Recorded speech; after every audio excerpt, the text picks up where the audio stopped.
서울대 연구팀이 개발 중인 자율주행 AI 모델입니다. 주행 중 다른 차량에 끼어들자 곧바로 감속한다는 판단을 내립니다. 8대의 카메라가 입력으로 들어오면은 AI 모델에서 이것들을 이제 이해하고 환경에 대한 이해를 바탕으로 이제 경로 계획을 카메라 센서로 수집한 데이터를 해석해 주행 판단까지 전 과정을 도맡는 이른바 엔드투엔드 방식입니다. 테슬라의 FSD, 완전 자율주행에 사용되는 방식으로 이젠 무인 택시 사업에까지 적용될 정도로 수준이 올라갔습니다. 그런데 단점이 있습니다. 이 상황에 왜 이렇게 판단했는지를 인간이 알 수 없다는 겁니다. 사람도 보통 패스트 띵킹 시스템과 슬로우 띵킹 시스템이 있다고 하거든요. 엔드투엔드는 무의식적으로 내가 주행을 하고 있는 그런 거를 모델링 한다고 하면 최근 고성능 반도체 회사 엔비디아가 이 단점을 보완했다면서 자율주행 시장에 뛰어들었습니다. 이달 초 엔비디아가 공개한 자율주행 AI 모델 알파마요 R1 영상입니다. 골목길을 지나는 차량 앞으로 공이 굴러오자 추론을 시작합니다. 거주 지역이고 양쪽에 주차된 차량이 있으며 공이 굴러가고 있고 차문이 열리거나 누군가가 튀어나올 수 있는 상황이 생길 수 있다. 애완동물이나 아이가 따라올 수 있으니 속도를 줄이고 멈춰야 한다고 판단합니다. 왜 이런 결정을 내렸는지 판단 과정을 보여줍니다. Integrates visual perception, language understanding, and action generation with a step-by-step reasoning, similar to how a human would break down a complex situation. 판단 과정을 이해할 수 있게 정보를 제공하는 것은 운전자 없는 완전 자율주행 시대를 준비하는 데 중요한 요소입니다. 자율주행 차량에서 사고가 났을 때 왜 사고가 났는지, 책임이 누구에게 있는지 가릴 수 있기 때문입니다. 테슬라도 최근 관련 연구를 진행하고 있다고 공개하기도 했습니다. We can also use natural language to interact with the model. The same model can sort of like point to things, explain why it made some decision. 엔비디아는 이번 알파마요 R1 모델을 시중에 무료로 공개했습니다. 이유는 분명합니다. 테슬라가 압도적인 자율주행 기술을 보유한 상황에서 뒤처진 기존 완성차 업체들을 끌어들이겠다는 겁니다. 엔비디아와 이미 협업 중인 벤츠와 토요타뿐 아니라 엔비디아의 최신 AI 칩 블랙웰을 받기로 예정된 현대차 등 잠재 고객까지 유인하겠다는 전략입니다. 엔비디아 의존도를 높이고 나아가 자신들의 최신 칩 구매까지 이어가는 락인 효과를 굳히겠다는 구상입니다. 돈도 굉장히 많이 들어간 거고 또 이런 것도 이제 환경도 제공을 해주는 게 아마도 안드로이드 같이 이제 전략적으로 하는 게 아닐까. AI 칩 시장 지배를 넘어 플랫폼까지 장악하겠다는 엔비디아의 포석이 테슬라의 자율주행 독주를 막아낼 수 있을지 주목됩니다. SBS 홍현재입니다. 서울 종로에서 우회전을 시도하는 차량, 건널 목적으로 사람이 다가오자 잠시 멈춥니다. 보행자가 길을 건너지 않는 걸 확인하자 다시 움직입니다. 사람이 지금 건너려고 해서 멈춰준 것 같죠? 이 과정에서 운전자는 운전대를 잡거나 엑셀, 브레이크를 밟지 않았습니다. 지난달 말부터 국내 서비스를 시작한 테슬라의 감독형 완전 자율주행 FSD 기능으로 차량이 스스로 운전한 겁니다. 방향 지시등을 켜고 차선을 변경하고 신호를 인식해 교차로를 건너는 건 기본. 사고로 차선을 침범한 채 멈춰선 사고 차량과 출동한 경찰관을 어떻게 피해 지나갈지 지켜봤습니다. 아슬아슬하게 속도를 줄이고 경찰차 피해서 다시 우측으로 돌아옵니다. 미국, 중국 등에 이어 세계에서 7번째로 국내에 도입된 이 기술은 운전자가 앉아 전방을 주시해야 하는 2단계 자율주행 기술에 해당합니다. 인공지능 AI와 외부에 장착된 카메라 8대가 주변 상황을 실시간으로 분석해 판단하는데 미국산 테슬라 일부 차량에 적용됩니다.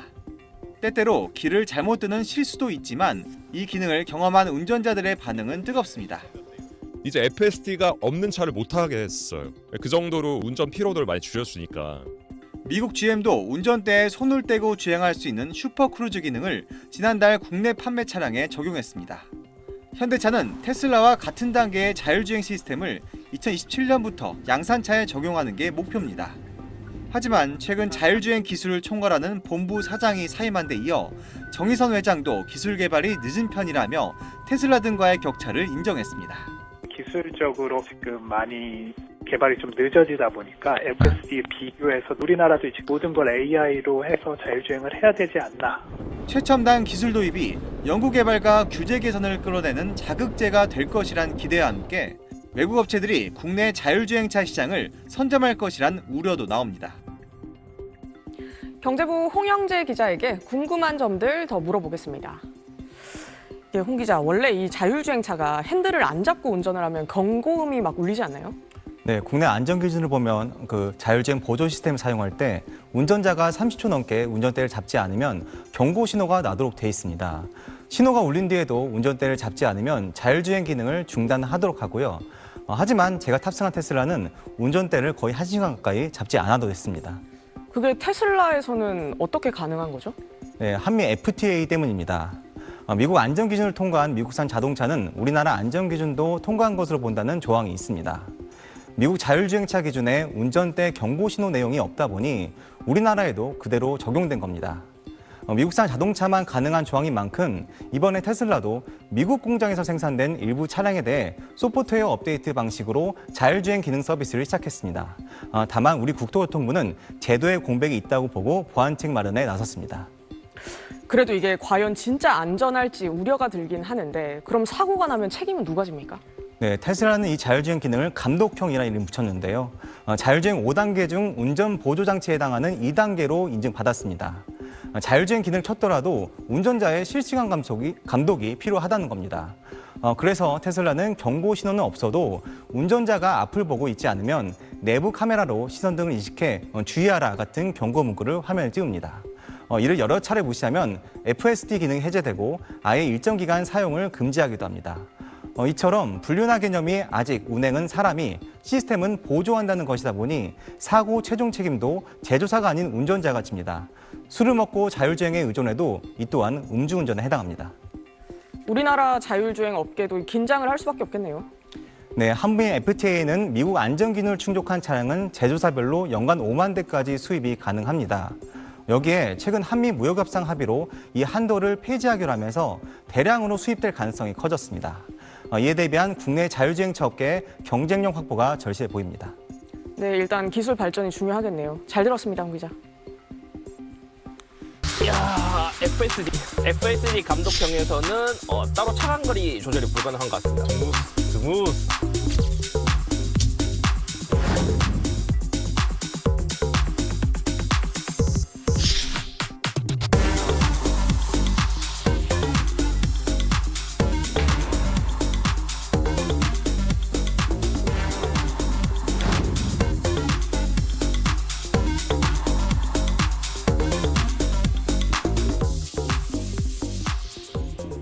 날 것 그대로의 라이브 토크쇼 이슈박 코너입니다. 오늘 주제가 테슬라의 자율주행인데 네. 혹시 인터넷에 영상 보셨어요? 네, 아주 재밌던데요. 막 재밌죠? 핸들 안 잡아도 되고 네. 페달에도 발 안 얹어도 되고 뭔가 기사가 운전해주는 차에 탄 듯한 네. 기분일까라는 생각을 한번 해봤습니다. 이게 이제 저도 굉장히 신기하고 꼭 타보고 싶은데 구매 의사 있으십니까? 조금 더 안정화되면 저는 한번 해보고 싶더라고요. 근데 사고는 싶은데 말 그대로 진짜 안전한가라는 문제 때문에 네. 조금 고민도 되고 우리나라 차를 좀 기다려볼까 이런 부분도 있긴 합니다. 저도 비슷한 게 궁금한데 네. 이 궁금증을 해결하기 위해 오늘 이분들을 모셨습니다. 한국자동차연구원 연구위원 이항구 박사님 그리고 정진택 자동차 전문기자 모셨습니다. 안녕하십니까? 예, 반갑습니다. 안녕하십니까? 장 기자님. 예. 저 장 기자님이 이 테슬라 FSD 타신 거 봤어요. 아유, 고맙습니다. 저는 못 타봤거든요. 예. 너무 궁금해요. 어떻든가요? 탈만하든가요? 네, 일단 생각보다 운전을 상당히 잘합니다. 거의 한 3년 차, 5년 차 정도의 운전 실력 정도. 네, 그래서 제가 개입하지 않아도 네. 저보다도 더 뭐 잘하는 것 같았고, 그리고 뭐 기본적으로 우리는 두 눈을 가지고 운전을 하잖아요. 맞아요. 근데 테슬라 FSD는 카메라 8개를 보면서 운전하니까 이론상 더 운전을 잘할 수밖에 없는 조건이긴 합니다. 그러니까 앞에 보면서 뒤에도 보고 그렇죠. 이렇게. 그래서 두리번두리번 거리지 않아도 됩니다. 이거. 아, 그렇구나. 근데 사실 이게 미국을 기준으로 만들어진 네. 자율주행일 텐데 미국은 좀 뭔가 바둑판 같은 길이 많은데 네. 우리나라는 좀 다르잖아요. 네. 그 도로 컨디션이. 네. 그래서 뭐 불법 주차도 있고 사실. 맞죠. 좀 배달하시는 예. 분들도 맞아요. 갑자기 이렇게 네. 나타날 때도 있고 네. 이런 부분을 다 고려해서 운전을 잘하던지 좀 네. 경험해 보시니까 아 이거 좀 사람보다 낫다 싶은 거 아니면 아 진짜 안 되겠더라 싶은 거 하나씩 찝어주실 수 있을까요? 네, 일단은 이 친구가 이제 미국에서 좀 단련돼 가지고 온 친구답게 미국 교통 환경에 좀 적합한 그런 행동들은 잘하더라고요. 특히 이제 우리나라는 비보호 좌회전 그러면은 일반 운전자분들도 조금 좀 겁나고 막 이런 게 있는데 맞아요. 미국에서는 비보호 좌회전이 되게 일상이거든요. 네. 근데 비보호 좌회전 일단 상당히 잘합니다. 웬만한 숙련된 운전자보다도 비보호 좌회전 같은 거는 되게 과감하게 쫙 들어가더라고요. 그래요? 네. 예.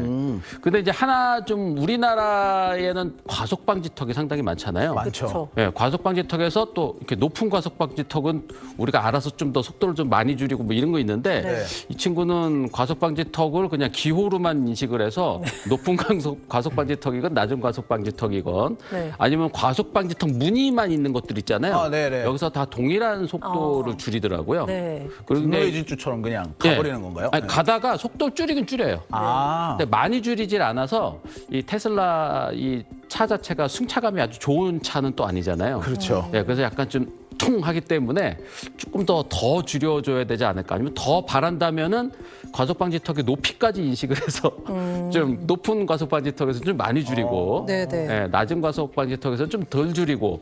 이게 육안으로는 우리가 좀 구분이 되는데 이 카메라로 하다 보니까 이제 그것까지는 좀 인식을 못하지 않느냐라는 생각이 들었습니다. 여러 번 놀라시던데요. 차 천장이랑 만나서 인사하실까 봐. 네, 그래서 저는 과속 방지턱 과속 방지턱 딱 다 오면은 예, 그러면은 조금 긴장하셨어요. 긴장하고 네네네. 약간 몸에 좀 힘을 주게 되더라고요. 아직은 그런 부분이 좀 아쉬웠다는 K 말씀이십니다. 과속 방지턱의 어떤 위험이다. 아, 네. 그렇죠. 아니 제가 이 장 기자님 탄 영상 봤더니 네.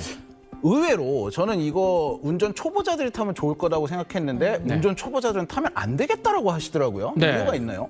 그러니까 초보 운전을 이제 면허증을 딱 따면은 네. 운전 연습을 계속 하면서 이렇게 운전 숙달이 돼야 되는데 네. 처음부터 FSD 맛을 들이면은 계속 FSD에 운전에다가 보면은 운전 실력이 안 늘면서 네, 무사고 3년, 5년, 10년 이렇게 될 수도 있지 않을까. 네네네. 그래서 너무 초보 운전자분들이 FSD의 편리함에 빠지다 보면은 운전 실력 늘 틈이 없습니다. 그래서 처음에는 좀 운전을 좀 하시다가 그래야지 이제 좀 감독도 할 수 있고 또 이 테슬라한테 명령도 내릴 수 있고 뭐 이러잖아요. 맞아요. 예, 그리고 뭐 진짜 아주 그 자동차가 FSD에서 한계를 느낄 때는 직접 운전하셔야 됩니다. 네네. 이게 잘 안 되거나 그럴 맞아요. 수도 있거든요. 그렇죠. 그럴 때를 개입을 위해서 해야죠. 너무 초보 운전자분들은 FSD를 조금 삼가하시고, 예, 그리고 조금 이제 운전을 어느 정도 할 수 있을 때 좀 쓰시는 게 안전하지 않을까라는 생각이 들더라고요. 우선은 기자님은 이렇게 체험을 해보셨으니까 이렇게 자세하게 말씀을 주시는데 이제 저희는 아직 FSD가 어느 정도의 수준인 맞아요. 건지 잘 모르겠다는 말이죠. 이 박사님, 이 FSD 기술력 수준이 어느 정도인지 어떻게 평가하시나요? 뭐 지금 그러니까 레벨 2라고 얘기를 하는데요. 네. 네. 실질적으로는 레벨 3죠. 레벨 2는 뭐고 3는 뭔가요? 레벨 2는 이제는 발이 떨어지는 거고 네. 레벨 3는 이제 운전을 하는데도 운전 때문에 손이 안 올라가는 거죠. 그렇기 때문에 이제 레벨 3라고 그러고 이제 레벨 4는 이제 눈이 떨어지고 네. 아예 앞을 주시 안 해도 그렇죠. 되는 수준. 그게 이제 아예 운전자가 없이 혼자 가는 게 레벨 4인 거잖아요. 운전자석에는 앉아야 됩니다. 앉긴 앉아야 되고. 그렇죠. 네. 그렇구나. 근데 이제 레벨 2라고 하는데 레벨 3 정도다. 그러니까 그렇죠. 생각한 것보다 더 뛰어나다. 그렇죠. 이런 말씀이시군요. 네, 그렇습니다. 이 특히 제가 또 우리 장 기자님도 그렇고 이 다른 분들이 이 FSD 타는 거 보면서 인상 깊었던 장면들이 있거든요. 네. 이런 장면들입니다. 한번 보실까요? 이제 골목 주행은 조금 어렵다라고 판단. 이때는 왜안 갑자기 가지? 사람이 나타났네요. 갑자기 차가 안 솔직히 가요. 가기 되는데 사람이 차에 탈 때까지 기다렸구나. 네, 그리고 요것도 보면 이제 여기 부산이거든요. 네. 이게 사람 앉아 있는 겁니다. 근데 이렇게 차가 혼자 운전을 하잖아요. 네네. 요것도 신기한데 이게 굉장히 지금 골목길에 사람 많지 않습니까?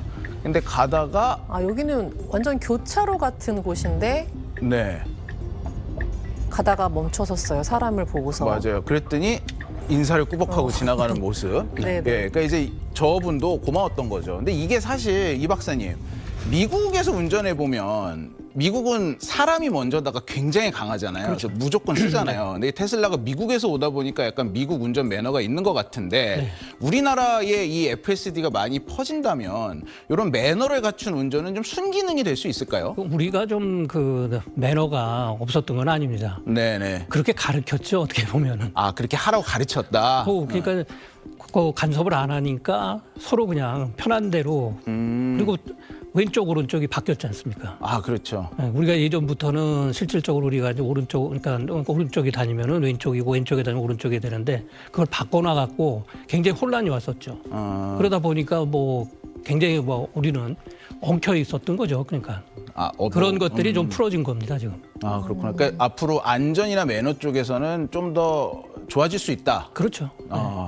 알겠습니다. 근데 이게 FSD가 이제 11월 말에 우리나라에 들어온다라고 했을 때 많은 분들이 반기면서도 아니 근데 불과 얼마 전까지만 해도 뭔가 우리 법규 때문에 FSD 못 들어오는 줄 알았는데 하고 생각을 하시는 분들이 계셨어요. 네네. 근데 어떻게 갑자기 이렇게 빗장이 좀 풀린 걸까요? 네, 그러니까 그 한미 FTA 지금은 뭐 이번에 통상 협상 때문에 없어졌다고도 볼 수 있는데요. 네. 그 당시에도 뭐 몇천 대는 들어오겠지만 이번에 이제 그걸 올렸죠. 5만 대까지는 미국산은 이제 들어옵니다. 연간 5만 대가요. 네, 그런데 이거는 뭐 어느 나라나 이거 5만 대 이하는 마음대로 들어오는데 네. 뭐 중국산이지만 대부분이 중국산이죠, 지금 테슬라는. 테슬라는 그렇죠. 네, 그러다 보니까 이제는 뭐 모델 Y는 네.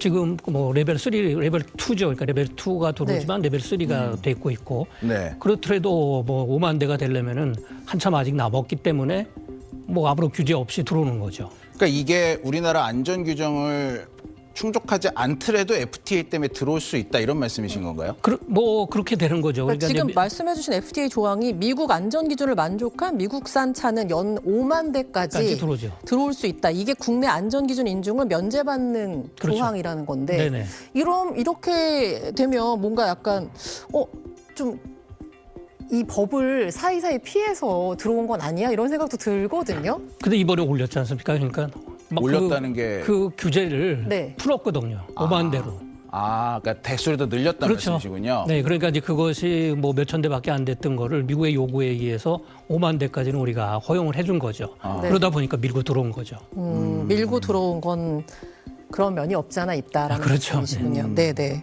아직 준비가 안 됐는데 밀고 들어왔다. 네, 약간 사각지대를 이용해서 들어온 면이 없지 않아 있다라는 말씀이셨어요. 네. 자, 이렇게 이제 테슬라의 FSD 자율주행이 뭐 어쨌든 놀랍다라는 평가는 계속 나오고 있습니다. 이러다 보니까 이제 일각에서는 야, 이거 현대차 어떡하냐?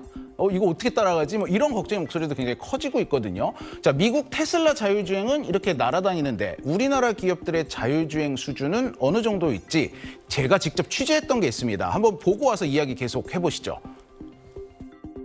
자율주행에는 핵심 3가지 요소가 있습니다. 차량 제조사, 초고속 통신망, 그리고 CRTS라고 센서가 달려있는 도로라거나 스마트 신호등 이런 도로 인프라스트럭처거든요. 우리나라 한번 보세요. 일단 현대차가 있습니다. 거기에다가 이 자율주행 시스템 소프트웨어를 만드는 스타트업 기업들도 우리나라에 몇 군데가 있습니다. 여기에다가 실제 이렇게 전국이 커버리지에 들어오는 나라도 드물어요. 도로 인프라 같은 거는 우리나라 마음만 먹으면 빨리 할 수 있잖아요. 이렇게 다 갖추고 있는 한국, 과연 자율주행 분야 성적이 뛰어나냐?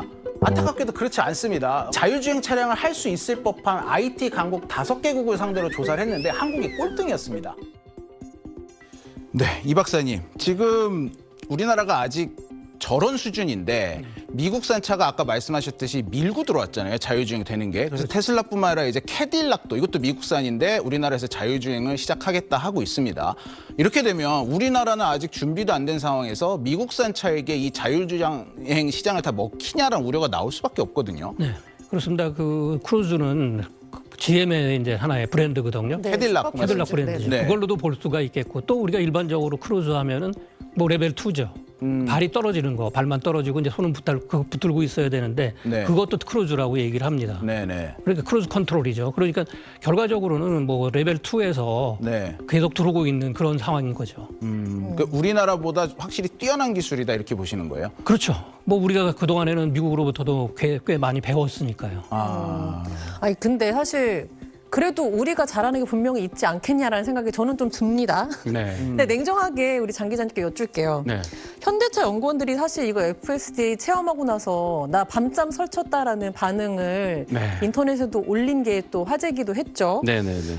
어느 정도의 기술력인지 그리고 우리 현대차 이 자율주행은 격차가 어느 정도 벌어져 있는 건지 좀 냉정하게 말씀 부탁드리겠습니다. 그 저도 되게 애국심이 아주 두터운 사람인데 네. 자율주행에서는 안타깝게도 현대자동차가 좀 많이 좀 노력을 해줘야 돼요. 네. 그러니까 FSD가 이렇게 빨리 들어올지 몰랐다라고 해서 논란은 이런 거 넘어서 빨리 좀 이제 좀 법도 좀 따라줘야 되고 현대자동차도 빨리 노력을 해줘야 되는데 현대자동차가 사실 몇 년 동안 많이 헤맸어요. 그러니까 처음부터 테슬라처럼 그 E2E 방식으로 그러니까 비전 센서 카메라만 가지고 인식을 해가지고 자율주행을 하는 방식으로 테슬라는 오래전부터 2010년대부터 그걸 설계를 해서 2010년대 말에 2020년 넘어가면서부터 카메라 8개를 다 차에다가 적용을 해가지고 차를 팔아왔었잖아요. 네. 그랬죠. 계속 데이터 수집을 해서 이제 2022년, 2023년도부터 미국에서 이제 시범 자율주행 하기 시작하고 이제 그게 이제 우리나라 들어온 거거든요. 네. 그러니까 지금 몇 년입니까? 거의 2019년, 28년 이때부터 준비해가지고 2025년 이때 완숙한 어느 정도 좀 수준이 있는 자율주행까지 이렇게 되는데 한 5, 6년 정도는 충분히 걸렸다고 보거든요. 경험치가 붙었죠. 네, 근데 현대자동차는 이 라이다 센서 그리고 뭐 세부 뭐 정밀지도 뭐 이런 걸 하면서 또 개발을 또 몇 년 동안 하다가 그 회사가 갑자기 또 뭐 좀 사라진 사건도 있었고. 그 협력업체가 사라져버렸다. 협력업체가 이제 없어진 일도 있었고 여러 가지로 좀 헤매던 시간이 좀 있었습니다. 몇 년 잃어버렸어요. 네. 그래서 지금은 다시 또 테슬라와 비슷한 방식으로 E2E 방식으로 하는 거를 지금 계속 추진 중인데 그 E2E라는 건 약간 눈치껏 계속 학습하는 기능을 그렇죠. 말씀하시는 이제 딥러닝을 거죠? 통해서 계속 차가 알아서 공부를 해가지고 학습하는 거. 네네네. 그러니까 예전 롤 방식이라 그러는 거는 제어된 어떤 프로그램에 의해서 앞에 장애물이 있으면 요로 피해가고 이런 것도 이제 계획된 자율주행하는 방식 쪽으로 이제 했었는데 우리나라는? 요거보다는 이제 지금 테슬라가 하는 방식은 딥러닝 방식. 네, 예, 계속. 운전 잘하는 걸 몇 개 보여주면은 그것처럼 그냥 따라하는 네네. 이런 방식으로 지금 현대자동차도 가닥을 잡고 준비 중인데 네. 벌써 한 시기로 보면 한 4, 5년은 뒤지지 않았나라는 생각. 지금 또 이제 사실 살짝 어려운 게 나왔는데 선영 앵커가 정리를 잘 해줬습니다. 그러니까 테슬라는 자기가 공부해서 스스로 푸는 거고 현대차를 비롯한 다른 여타 브랜드는 미리 사람이 입력해놓은 명령대로 움직이고 근데 테슬라 이거 방식 좋은 거 아는데 이거 따라가려면 말씀하셨듯이 테슬라는 전 세계에 차를 팔면서 전 세계에서 데이터를 지금 10년째 수집을 하고 분석을 하는 거잖아요. 생각을 하려면 데이터가 있어야 되는데 현대차 차를 많이 팔긴 하지만 데이터 수집을 하고 있습니까? 데이터 수집을 안 하고 있죠. 지금 현대차에 카메라 몇 개 있습니까? 뭐 어라운드 뷰 같은 거 있는 차는 한 카메라 4개 있고 뭐 이런데 그 카메라는 사실 그냥 요 주행 보조를 위한 간이 카메라지 데이터 수집용은 아니거든요. 그러니까 일반 차에는 데이터 수집을 지금 안 하고 있다고 보고요. 그 뭐 현대자동차에서 데이터 수집용으로 이렇게 돌아다니는 차들이 데이터 수집 뭐 하고는 있을 것 같은데 테슬라는 일반 고객들한테 파는 차에도 다 카메라 8개를 붙여서 그걸 다 데이터 수집을 하잖아요. 네네. 그걸 가지고 딥러닝을 계속 하는 거거든요. 그거를 딥러닝을 한 3, 4년 정도 한 다음에 이제 시장에다가 시범 주행용으로 FSD가 이제 될 수 있도록 한 거거든요. 그 3, 4년 동안 모아서 시범적으로 시작했다. 현대자동차는 이거 언제 하느냐라는 걱정이 될 수밖에 없죠. 이 박사님 지금 얘기를 들어봤더니 이렇게 데이터 수집에서부터 엄청난 차이가 나는데 이거는 사실 뭐 현대차가 못해서라기보다는 우리나라의 이 촘촘한 규제망도 좀 문제가 있을 것 같아요. 뭐 일각에서는 흥선대원군 쇄국 정책하다가 이번에도 고립되는 거 아니냐라는 얘기도 나오는데 실제로 우리나라 정책이 테슬라 같은 차를 만들기에 좀 부족한 판면이 있습니까? 그 내년부터는 충남에서 그 SDV가 이제 나오게 됩니다. 우리나라 차도요? 네, 이제 내년에는 이제 우리도 SDV를 시작을 해서 27년에는 이제 레벨 4라고 지금 얘기를 하는데요. 뭐 그때 가봐야는 알겠지만 현재로서는 그렇게 계획들이 지금 진행이 되고 있습니다. 그렇기 때문에 이제 내년에 그 SDV가 과연 언제 나올지 그걸 좀 두고 봐야 되는 거죠. 이거를 그 스마트폰에 비유해서 말씀하시는 네. 분들도 계시더라고요. 네. 그러니까 과거에 아이폰이 우리나라에 들어왔을 때 삼성이 그 당시에 옴니아 완전 무참히 깨졌었는데 이번에 그래도 삼성은 결국 갤럭시 신화를 써내지 않았습니까? 그렇죠. 그러니까 이번에도 현대차가 뭔가 위기를 맞는 것처럼 보이지만 결국엔 이게 또 하나의 어떤 기회가 될 수 있지 않나라는 풀이도 가능할까요? 네, 그렇습니다. 뭐 어떻게 보면 우리는 먼저 하면은 또 따라하죠, 금세. 패스트 팔로워. 예, 패스트 팔로워. 네. 그렇지만 이제 패스트 뭐 팔로워를 넘어서서 뭐 프로바이더로 가겠다 이제 그러고 있는데 그렇게 되면 이제 뭐 우리도 그쪽에서 나오면은 무엇을 동원하든지 중국과 협력을 하든지 아니면 또 중국 걸 들여오든지 해가지고 앞서 나가려고 그럴 겁니다. 그렇기 때문에 이제 판을 깔아줘야 되는 거죠. 그 판이라는 건 정책 말씀하시는 그렇죠. 예. 그렇기 때문에 이제 지금 그러한 그 규제를 언제 빨리 푸느냐 이게 이제 더 중요한 거죠. 아, 알겠습니다. 자, 정 기자님께 네. 질문 드리겠습니다. 그 테슬라는 올해 우리나라 전기차 판매량 압도적인 1위입니다, 지금. 네네. 앞으로 이 FSD가 더 많은 차량에 적용이 되면 한국 전기차 시장이 조금 더 안 좋을까요? 뭔가 중국 차보다 테슬라가 더 많이 네. 팔리는 현상이 되면서 우리나라 기업에도 안 좋게 작용을 하게 될까요?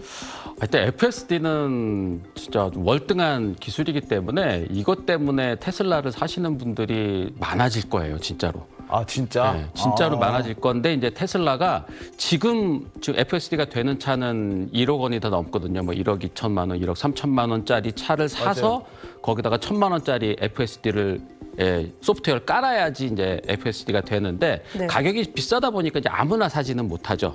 1억 넘는 차만 되니까. 지금은요. 네. 지금은 테슬라 우리나라에 15만 대 정도 팔려 있는데 그중에 2,600대만 요 FSD를 깔아서 할 수가 있습니다. 네. 그러니까 한 1.7% 정도만 FSD가 가능한데 이게 계속 이르지 않을 것이다라는 그런 희망, 뭐 소망, 뭐 이런 게 있습니다. 그러니까 중국에서 들어오는 테슬라가 대부분인데 그 싸잖아요, 그건. 예, 그거는 뭐 6천만 원, 뭐 5천만 원, 뭐 이렇게도 네. 살 수 있잖아요. 그래서 우리나라 전기차보다도 어떻게 보면은 더 가격이 괜찮은 그 테슬라도 있긴 하거든요. 네. 근데 여기까지도 이 FSD가 들어갈 수 있다. 그러면은 확 열릴 것 같은 그런 생각은 드는데 요게 쉽지 않다는 얘기는 많습니다. 왜냐하면 중국에서 만든 차기 때문에 네. FTA가 적용이 되지 않아서 FSD를 깔더라도 모든 기능이 다 이렇게 되지는 않을 것이다라는 그런 얘기들이 또 있습니다. FSD 소프트웨어를 깔아도 네. 기능은 다 작동하지 않을 수도 있다. 네네네.